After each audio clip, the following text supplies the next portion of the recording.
Hello everyone, welcome to all of you from Rajasthan Public School. I am Rajdeep sir, your math teacher, and today we will discuss second part of chapter 16 whose name is probability. So let's start. Our next topic is multiplication theorem on probability. प्रायिकता का गुणन नियम. तो इसमें formula है P A intersection B equals to P A into P B over A या फिर P B into P A over B. ये फार्मूला आपके लिए नया नहीं है, वही पुराने वाला फार्मूला है. एक्चुअल में इससे जो लास्ट वीडियो थी इसमें मैंने आपको बताया था कि पी ए ओवर बी का जो फार्मूला था वो क्या था, P A intersection B over P B. तो अगर आप इस फॉर्मूले में पी ए इंटरसेक्शन बी को सब्जेक्ट बनाते हो तो ये पी बी इधर इंटू में आ जाएगा और ये वाला फॉर्मूला बन जाएगा. इसी तरीके से पी बी और ए में भी पी न्यूमिनेटर में पी ए इंटरसेक्शन भी आता है तो उस बेस पे ये फॉर्मूला बन जाएगा. अब क्वेश्चन ये राइज होता है कि ये फॉर्मूला लगाना कब है. ये फॉर्मूला तब लगाना है जब दो इवेंट एक साथ हो रहे हो या फिर सडनली हो रहे हो या उनमें इतना माइनर गैप हो. बस अगर मेरी लैंग्वेज में देखा जाए तो मैं सिंपल वे में बता दूं कि आपको ये फॉर्मूला तब लगाना है जब दो इवेंट का जो गैप होना वो अराउंड आप ये मान के चलो 1 सेकेंड का हो. जैसे एग्जांपल है, आपको बॉल्स निकालनी है, एक बैग है उसमें बॉल्स हैं, आपने ब्लैक बॉल निकाली, फिर आपने रेड बॉल निकाली और क्वेश्चन ये आ गया कि ब्लैक बॉल और रेड बॉल की प्रोबेबिलिटी निकालो. तो दोनों बॉल हम ये मान सकते हैं अप्रोक्सीमेटली कि साथ साथ ही निकली हैं क्योंकि गैप इनमें कितना है, अराउंड 1 सेकेंड का हो सकता है, 2 सेकेंड का हो सकता है. तो दोनों इवेंट है ना अप्रोक्सीमेटली एक साथ ही हुए हैं. तो अगर आपने 11th क्लास में ध्यान से सुना होगा तो मैंने आपको बताया था इंटरसेक्शन का मतलब होता है बोथ. तो क्वेश्चन में अगर बोथ वर्ड दिख रहा है तो भी आपको ये फॉर्मूला लगाना है. और दूसरा हिंट मैंने दे दिया कि जब दो इवेंट लगभग साथ साथ हो रहे हो यानी कि गैप बहुत ही कम है दोनों इवेंट्स के बीच में, तब भी आपको ये फॉर्मूला लगाना है. इवेंट्स अगर 3 है तो फॉर्मूले में क्या होगा कि आपको इस तरीके से रीड करना है कि ए की प्रोबेबिलिटी निकालनी, ए हो चुका है, बी की प्रोबेबिलिटी निकालनी है, ए बी दोनों हो चुके हैं और सी की प्रोबेबिलिटी निकालनी है. ओके, तो क्वेश्चन है कि ए बी और सी तीनों की एक साथ प्रोबेबिलिटी क्या होगी. हमने ए की प्रोबेबिलिटी निकाली, अब ए हो चुका है, हैपेंड है, बी की प्रोबेबिलिटी निकाली, ए बी दोनों हैपेंड है, फिर सी की प्रोबेबिलिटी निकाली. क्वेश्चन करेंगे ज़्यादा समझ आएगा, आप अपने अकॉर्डिंग नोट्स बना लेना इसके लिए. Let's see example 7. An urn होता है थैला, ठीक है ना. Urn contains 10 white ball and 15 black ball. इसका डायग्राम बनाते हैं ताकि ज़्यादा समझ आ जाए.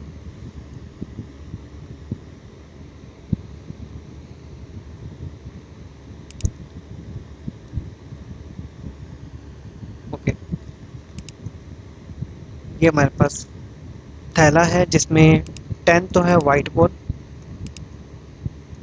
और 15 है ब्लैक बॉल और टोटल कितनी हो जाएंगी 25. Okay, 2 balls are drawn from the urn one after the other.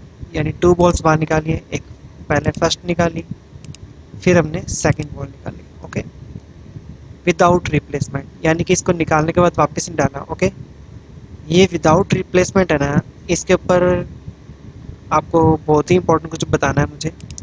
तो चलो पहले इसी को डिस्कस कर लेते हैं, विदाउट रिप्लेसमेंट. बेसिकली आपका जो चैप्टर 16 है ना, थोड़ा कलर चेंज कर लेते हैं. चैप्टर 16 है ना, उसके 2 पार्ट रहेंगे. एक तो रहेगा 16.1 टू 16.3. और दूसरा पार्ट है यहाँ पे 16.4 टू 16.6। क्योंकि इस पूरे चैप्टर में बहुत सारे फॉर्मूले हैं। 16.1 में फॉर्मूले देख चुके हैं, 16.2 का फॉर्मूला भी देख चुके हैं, 3 के भी आएंगे, 4 के भी आएंगे, 5 के भी आएंगे, 6 के भी आएंगे। तो मैं आपको बता देता हूँ कि पेपर में होता है कन्फ्यूजन कि कौन सा फॉर्मूला लगेगा। आपको बहुत ही चीज़ का ध्यान रखना है। अगर आपको ये वर्ड मिल गया ना विदाउट रिप्लेसमेंट,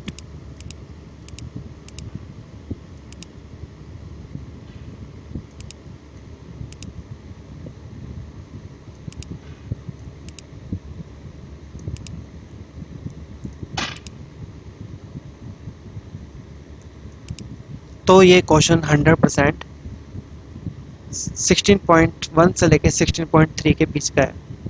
और अगर आपको ये वर्ड मिल जाता है विद रिप्लेसमेंट,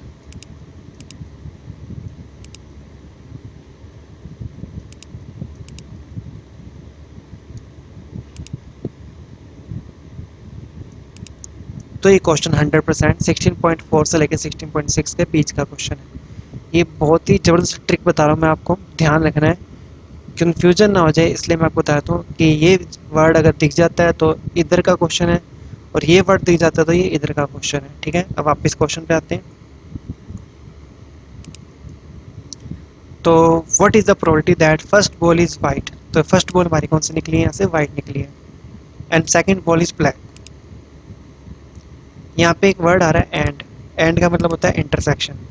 यानी कि क्वेश्चन क्या बनेगा कि प्रोबेबिलिटी निकालनी है हमें किस चीज़ की, वाइट की इंटरसेक्शन ब्लैक की। अब एग्जाम में बताओगे कि डब्ल्यू का मीन्स क्या है, वाइट बॉल, और ब्लैक का बी का मीन्स क्या है, ब्लैक बॉल।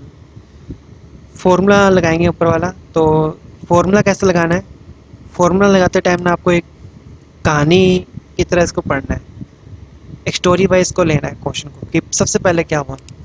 सबसे पहले हुआ कि वाइट बॉल निकली थी, तो वाइट बॉल निकली थी तो पहले उसकी प्रोबेबिलिटी निकालनी है।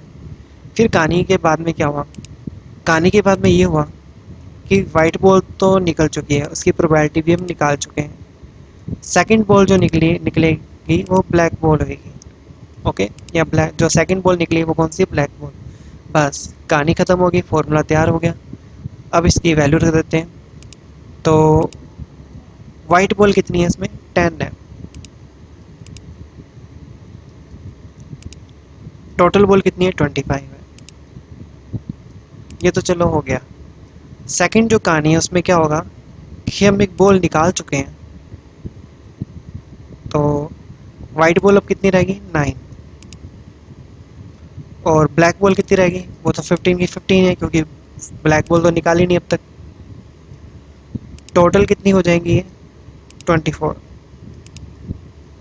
ओके, तो अब देखते हैं, वाइट बॉल निकल चुकी है यानी कि ये डायग्राम, और इस डायग्राम में आपको बताना है कि ब्लैक बॉल की प्रोबेबिलिटी क्या है। तो इनटू में ब्लैक बॉल की प्रोबेबिलिटी इस डायग्राम में है 15/24। बस इसको सॉल्व करोगे तो आपका आंसर क्या आ जाएगा, आपका आंसर आ जाएगा 1/4। ओके, ये तो था क्वेश्चन को करने का पहला तरीका। दूसरा तरीका है कि कॉम्बिनेशन लगा सकते हो आप। कैसे लगा सकते हैं वो देख लेते हैं। आप क्या कर सकते हो इसमें,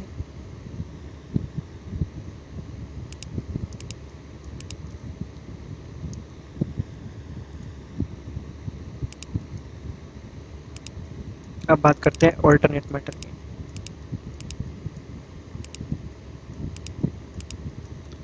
इसमें आप क्या कर सकते हो कि आपको बेसिकली निकालना है P W intersection B. Okay,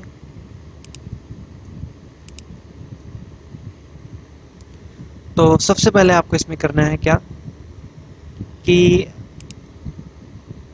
आप ये बताओ इसमें बॉलें निकल कितनी रही हैं, दो निकल रही है ना, तो कॉम्बिनेशन ही हेल्प लोगे आप। टोटल बॉल कितनी है, 25, और उसमें से हम कितनी बॉलें निकाल रहे हैं? 2। ओके, अब न्यूमिनेटर में बताया तो क्या आएगा? न्यूमिनेटर में टोटल वाइट बॉल कितनी है? 10। और निकालनी कितनी वाइट बॉल? डायग्राम में देखो, यहाँ पे एक ही वाइट बॉल निकालनी थी तो 1 आ जाएगा। इंटरसेक्शन है, इंटू लगा दोगे। अब आते हैं ब्लैक बॉल में। ब्लैक बॉल कितनी है इस डायग्राम में? 15। और निकालनी कितनी है? ब्लैक बॉल भी 1 निकालनी है, तो यहाँ पर आ जाएगा 1। तो इस कॉम्बिनेशन के फॉर्मूले को जब सॉल्व करोगे तो ये हो जाएगा 10/1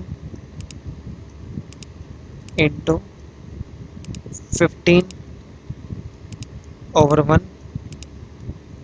और ये हो जाएगा 25 को 2 बार कम करना है और नीचे 2 को 2 बार कम करना है। ओके, इसको जब सिंप्लीफाई करोगे तो आपका आंसर क्या आएगा? बेसिकली ये आ जाएगा आपका आंसर। देखो सेम ही है, 10 25, 10 25, 15 24। ये 2 एक्स्ट्रा आ रहा है, कोई बात नहीं, आने दो। आपका आंसर आ जाएगा बेसिकली 1/8। ओके, बट एक्चुअली क्या है कि यहाँ पे हम ये मान के चल रहे हैं कि पहले ब्लैक बॉल निकल सकती है, वाइट बॉल भी निकल सकती है, या पहले वाइट बॉल और ब्लैक बॉल निकल सकती है, तो डबल केस हो जाएंगे। तो यहाँ 2 और इंटू होएगा इसमें। ओके, तो 2 जैसे इंटू होएगा तो ये हमारा आंसर पहले वाले आंसर से मैच कर जाएगा, 1/4। ओके, ये 2 कैसे है? क्योंकि फर्स्ट केस ये बन सकता है कि पहले वाइट बॉल निकली फिर सेकंड ब्लैक बॉल निकली। सेकंड केस ये बन सकता है कि पहले ब्लैक बॉल निकली फिर वाइट बॉल निकली। तो इसलिए आपको दोनों केस लगाने हैं यहाँ पे। तो ये क्वेश्चन में जो भी जितने भी मैंने कॉन्सेप्ट बताए हैं वो साइड में बॉक्स बना के नोट कर लेना। Now let's see next question. Book का आंसर यहाँ पे दे रखा है।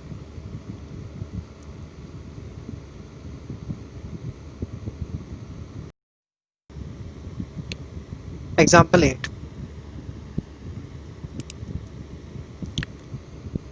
3 cards are drawn successfully without replacement. आ गया ना वर्ड? बस इससे पता चल जाएगा क्वेश्चन 16.4 से पहले का है। फ्रॉम, या फ्रॉम आना था, फॉर्म लिख रखा है बेवकूफ ने।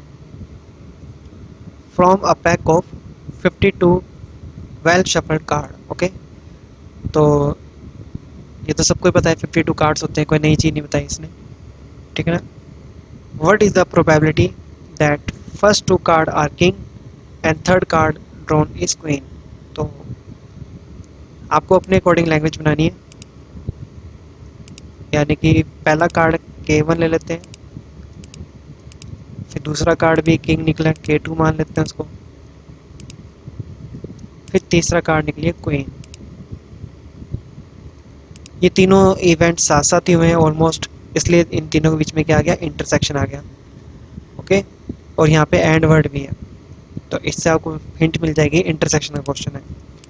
अब आप आओगे कहानी में। कहानी ये है कि सबसे पहले कौन सा कार्ड निकला? King, K1।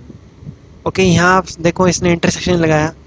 इंटरसेक्शन का रिलेशन होता है मल्टीप्लाई से, तो आप चाहो तो इसको मल्टीप्लाई में दिखा सकते हो, चाहो तो इंटरसेक्शन में दिखा सकते हो, डजेंट मैटर। K1 निकल चुका है, फिर अपने स्टोरी के अकॉर्डिंग, सेकेंड स्टोरी के अकॉर्डिंग K2 निकालेंगे, यानी K2 की प्रोबेबिलिटी निकालेंगे। K1 K2 दोनों की कैलकुलेशन हो चुकी है। थर्ड स्टोरी है कि क्वीन की प्रोबेबिलिटी निकालेंगे। ओके, तो अब आते हैं इधर। टोटल कार्ड कितने होते हैं? 52, उसमें किंग कितने होते हैं? 4। अब एक कार्ड निकल चुका है, जैसे 52 कार्ड है ना, इसमें से फर्स्ट कार्ड निकल चुका है, और वो कार्ड कौन सा है? K1 है, यानी किंग है।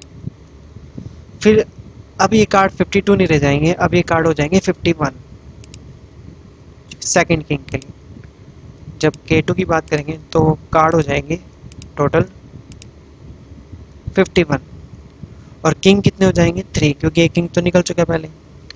फिर थर्ड स्टोरी में क्वीन निकालनी है। अब टोटल कार्ड कितने रह जाएंगे 50, क्योंकि 2 कार्ड निकल चुके हैं। और क्वीन अब कितनी रह जाएंगी, क्वीन 4 की 4 ही है, क्योंकि क्वीन तो अब तक एक भी नहीं निकली। ये इस एक्सप्रेशन को जब सॉल्व करोगे तो आपका आंसर आ जाएगा 2/5525। Okay, now let's see next question. आप चाहो तो इसका आंसर देख सकते हो।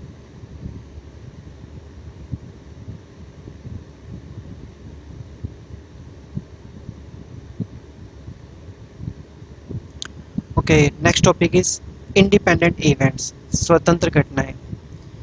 इसमें आपको 2 फॉर्मूले याद रखने हैं, पी ए और B equals to P A, और P A intersection B equals to P A P B. ये आपको मोस्टली यूज़ करना है।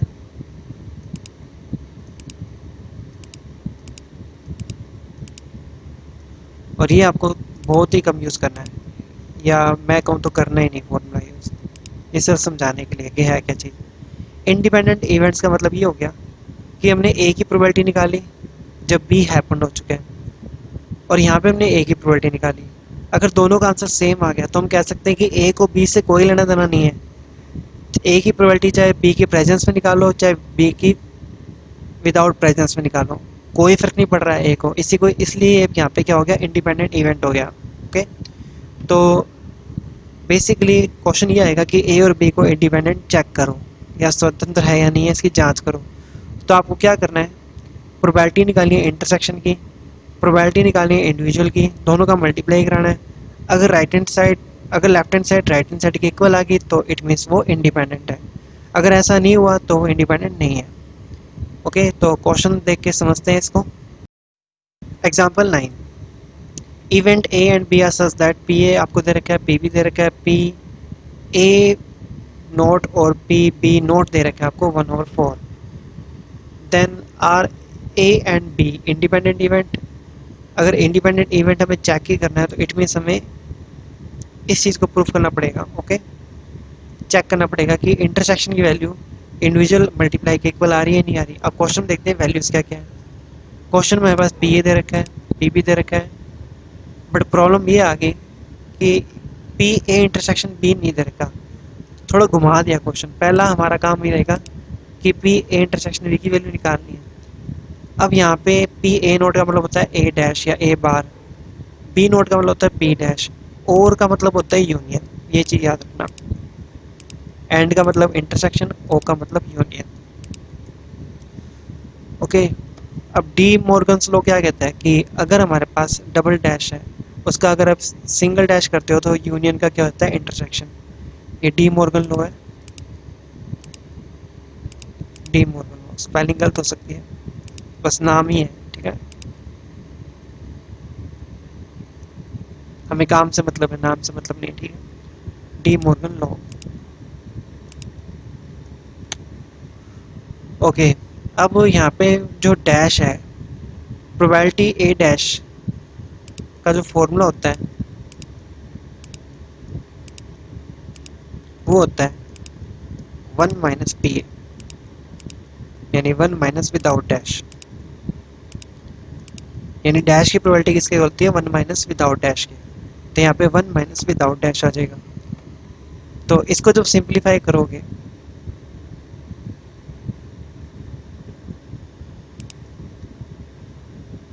तो इंटरसेक्शन की वैल्यू आ जाएगी आपके पास।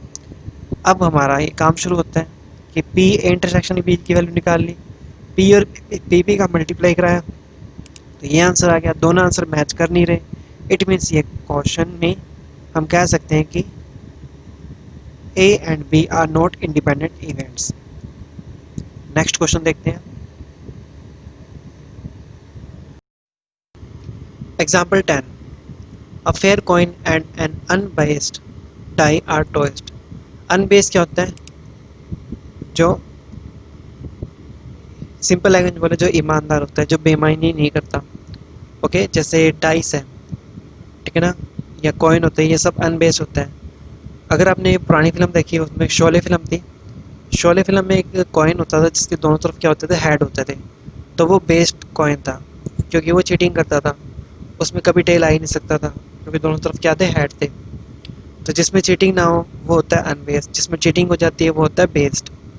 ओके, तो अनबेस्ड डाई को हमने क्या कराया, टॉस कराया, ठीक है ना।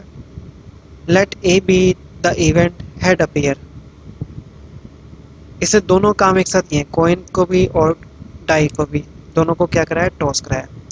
Let A be the event head appear on the coin, okay, and B be the event 3 on the die.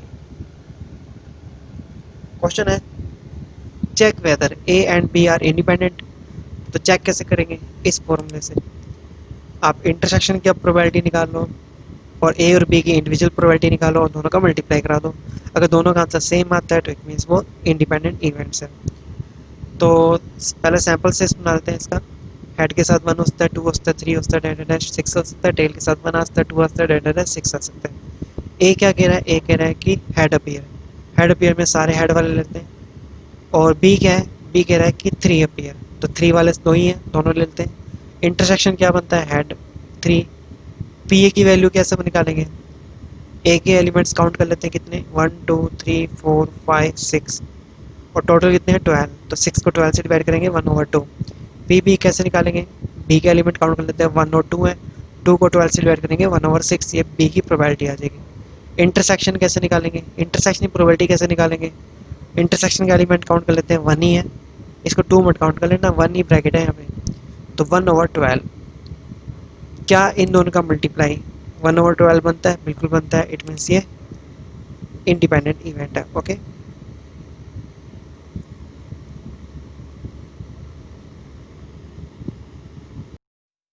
Example 11, एक डाई है जिसमें मार्क कर रखा है 1 2 3 रेड कलर में, 4 5 6 ग्रीन कलर में, और ए को इवेंट नेम दिया, इसने क्या दिया, नंबर इज A1, और बी को नेम दिया नंबर इज रेड।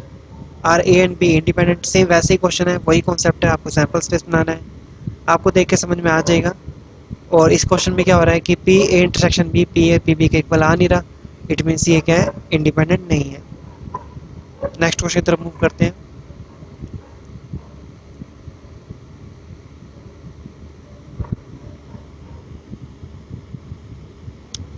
एग्जाम्पल 12, एक डाइस को थ्रो किया है, A is the event, number appearing is multiple of 3, multiple of 3, and b is the event, the number appearing is A1, then find whether a and b independent।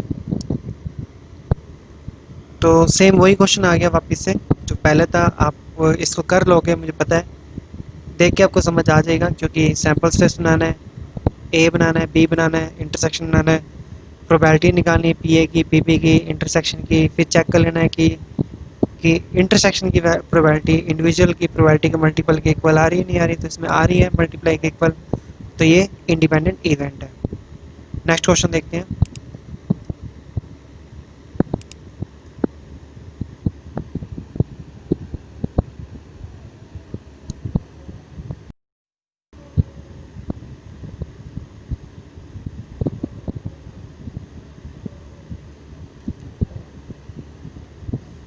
Example 14, 3 coins are tossed simultaneously, consider the event A 3 heads or 3 tails।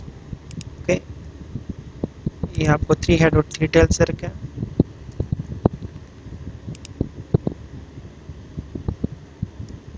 और B at least 2 head. At least का means क्या होता है, ये छोटी छोटी बात आपको याद रखनी पड़ेगी। एट लीस्ट जब आ जाए ना वर्ड, तो इसका मतलब होता है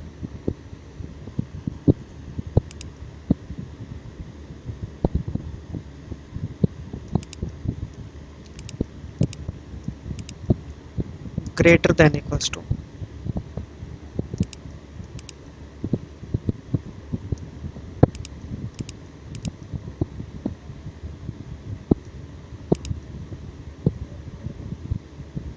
एंड इक्वल्स टू।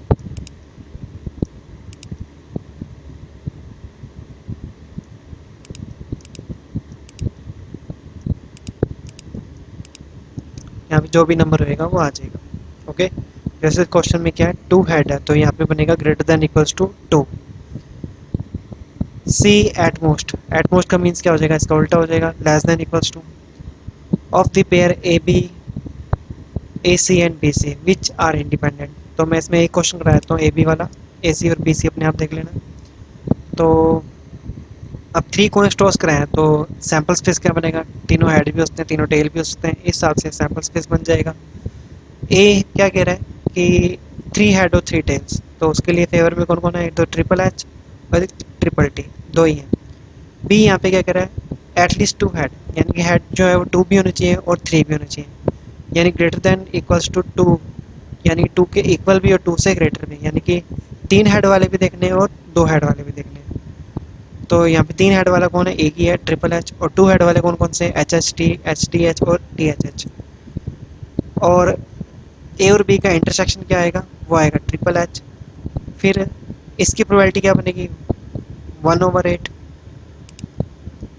ए की प्रोबेबिलिटी क्या बनेगी, 2/8। और बी की प्रोबेबिलिटी क्या बनेगी, 4/8। क्या इन दोनों का मल्टीप्लाई इसके इक्वल है, बिल्कुल है। 1/4 को 1/2 से मल्टीप्लाई करेंगे तो 1/8 ही आता है। इट मीन्स ये दोनों इवेंट क्या है, इंडिपेंडेंट है। ए और बी यहाँ पे क्या है, इंडिपेंडेंट है। बाकी जब अपने आप करके देखोगे तो आपको पता चल जाएगा कि ए और सी और बी और सी दोनों इंडिपेंडेंट इवेंट नहीं है।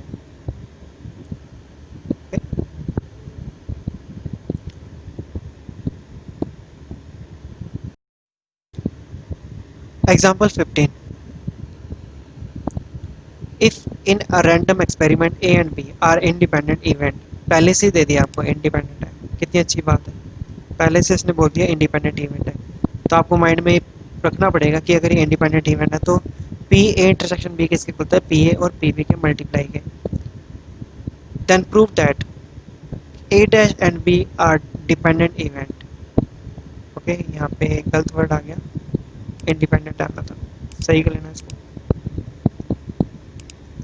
ओके, इंडिपेंडेंट इवेंट्स प्रूव करना है। और सेकंड पार्ट है A and B dash are independent event, same वही हो गया जैसे फर्स्ट पार्ट है। अगर फर्स्ट पार्ट आप कर सकते हो तो सेकंड पार्ट तो हो ही जाएगा। थर्ड पार्ट है A dash and B dash, dash का मतलब यहाँ पे तो नोट, ठीक है ना, are also independent events. First part देखते हैं। इस क्वेश्चन को करने के लिए आपको वेन डायग्राम की हेल्प लेनी पड़ेगी। अब आपको इतना तो पता चल गया कि अगर ए डैश और बी को इंडिपेंडेंट इवेंट प्रूफ करना है तो अकॉर्डिंग टू अवर स्टेटमेंट आपको ये किसी भी तरीके से प्रूफ करना ही पड़ेगा कि ए डैश इंटरसेक्शन बी की जो प्रोबेबिलिटी है वो किसी तरह किसके इक्वल आ जाए, ए डैश की प्रोबेबिलिटी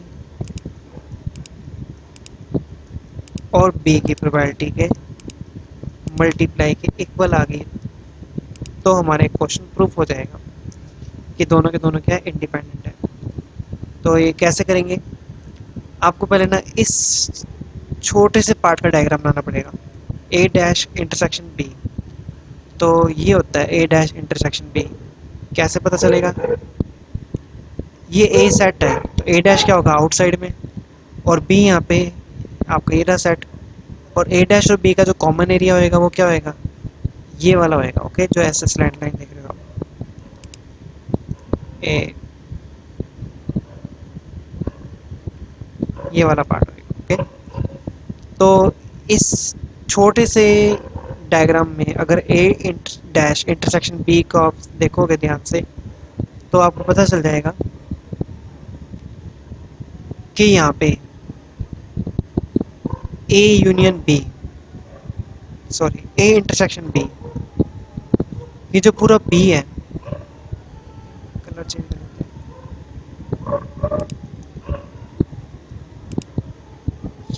ये जो आप देख रहे हो ना इतना इतना पार्ट, ये तो है बी सेट, और बी सेट के अंदर दो चीज़ें आ रही हैं, एक तो ए डैश इंटरसेक्शन बी और एक ए इंटरसेक्शन बी। तो इसने यहाँ पे लिखा है A intersection B union A dash intersection B equals to B. तो वापस बता दूँ, बी जो किसके इक्वल है, ए इंटरसेक्शन बी यानी कि बीच वाला पार्ट, और ए डैश इंटरसेक्शन बी यानी कि ये रेड वाला पार्ट, दोनों के सम के इक्वल है। और सम का मतलब यहाँ पे यूनियन है। ओके, अब जैसे ही हम प्रोबेबिलिटी लगाएंगे इसके ऊपर, तो मैं आपको बताता हूँ यूनियन का क्या हो जाता है, प्लस हो जाता है, क्योंकि ना पी को हम just as a number of element ले रहे हैं अभी। तो पी बी इक्वल हो जाएगा P A intersection B plus P A dash intersection B. अब हमें तो मेन इस पे फोकस करना है क्योंकि ये निकालना है अपने को, तो इसको सब्जेक्ट ना होगे तो ये हमारे पास P B minus P intersection B आ जाएगा। और अब ये सेट तो ऑलरेडी क्या है, इंडिपेंडेंट है, तो इसको अलग अलग लिख सकते हैं। इसमें कॉमन देखोगे तो पी बी कॉमन आ जाएगा और ये आ जाएगा one minus P A. One minus P ए क्या होता है, पी ए डैश होता है। और हमने ईजिली प्रूफ कर दिया कि P A dash intersection B किसके इक्वल है, P A dash into P B के। तो इस बिहाफ पे we can say that A dash and B are independent events. Second part same वैसे ही है, मैं नहीं करा रहा। थर्ड पार्ट देखते हैं। थर्ड पार्ट में आपको किस तरीके से ये प्रूफ करना है कि ए डैश और इंटरसेक्शन बी डैश, यानी ए और बी, ए डैश और बी डैश का जो इंटरसेक्शन है उसकी प्रोबेबिलिटी अलग अलग डैश की प्रोबेबिलिटी के मल्टीप्लाई के इक्वल होएगी। तो अब यहाँ पे आपको करना क्या है, पहले तो डी मॉर्गन्स लॉ लगाना है। वो क्या कहता है कि अगर डबल डैश है तो उसका आप सिंगल डैश में बदल सकते हो। कैसे, इंटरसेक्शन का यूनियन हो जाएगा या फिर यूनियन का इंटरसेक्शन हो जाएगा। तो यहाँ पे इंटरसेक्शन उसका क्या हो जाएगा, यूनियन। और डैश का मतलब क्या होता है, वन माइनस विदाउट डैश, मैंने पहले ही बताया था। अब यहाँ आते हैं, यहाँ पे A dash intersection B dash है और इस पूरे की वैल्यू क्या बनेगी, P A plus P B minus P A intersection B, जैसे कि 16.1 में बताया था मैंने आपको। अब ये तो ऑलरेडी इंडिपेंडेंट इवेंट है तो इसको मल्टीप्लाई की फॉर्म में लिख सकते हैं। अब यहाँ पे आपको करना क्या है कि साइन चेंज कर दो, ये नेगेटिव सारे अंदर हो जाएंगे मल्टीप्लाई, और इन दोनों में से आप कॉमन ले लो क्या, पी बी। पी बी जैसे ही कॉमन लोगे ना तो माइनस पी बी कॉमन ले लो, तो यहाँ पे आ जाएगा वन माइनस पी ए, और यहाँ पे one minus P A already है ही। One minus P A, one minus P A फिर से कॉमन है, तो ब्रैकेट में आ जाएगा one minus P B. One minus P A is nothing that only P A A dash, और one minus P B is P B dash. तो ये चीज़ प्रूफ हो गई। तो इट मीन्स ये दोनों डैश जो इवेंट्स है ये भी क्या है, आपस में इंडिपेंडेंट इवेंट्स है। इंपॉर्टेंट क्वेश्चन है, इसको ढंग से नोट कर लेना। नेक्स्ट क्वेश्चन देखते हैं।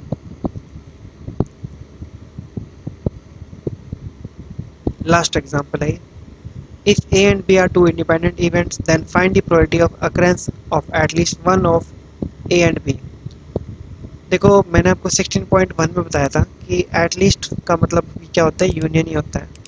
ओके, तो एट लीस्ट जब भी आ जाए ना कि ए और बी में से एट लीस्ट वन, यानी कि चाहे ए हो जाए चाहे बी हो जाए चाहे दोनों हो जाए, तो इसका मतलब यूनियन ही होता है। ओके, यहाँ डायग्राम समझाता हूँ कि चाहे ए हो जाए चाहे बी हो जाए चाहे दोनों ही हो जाए। ओके,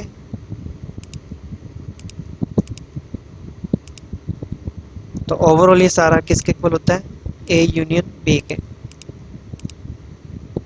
ओके, तो ए यूनियन बी की बात हो रही है तो फॉर्मूला लगाते हैं P A plus P B minus P A intersection B.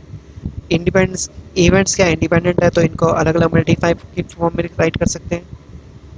अब यहाँ पे अपने को करना क्या है, प्रोबेबिलिटी निकालनी है इसकी। तो इसको थोड़ा सिंप्लीफाई करते हैं। यहाँ पे पी बी कॉमन आ रहा है, पी बी कॉमन लेते हैं, वन माइनस पी ए हो जाएगा। One minus P A is P A dash, और क्योंकि पी ए डैश तो इधर है, इधर कोई पी ए डैश नहीं है, तो यहाँ पे ज़बरदस्ती इसको पी ए डैश में बदलेंगे। कैसे, इसको लिख देंगे one minus P A dash. अब पी ए डैश फिर से कॉमन है तो वन माइनस पी बी हो गया, और वन माइनस पी बी क्या होता है, पी बी डैश होता है, और ये हमारा आंसर आ गया। ओके, तो एग्जाम्पल्स नोट कर लेना, और एक्सरसाइज क्वेश्चन आपको मैं होमवर्क के लिए दूंगा। वीडियो को लाइक कर देना, सब्सक्राइब कर देना और बेल आइकन को प्रेस कर देना। Thank you.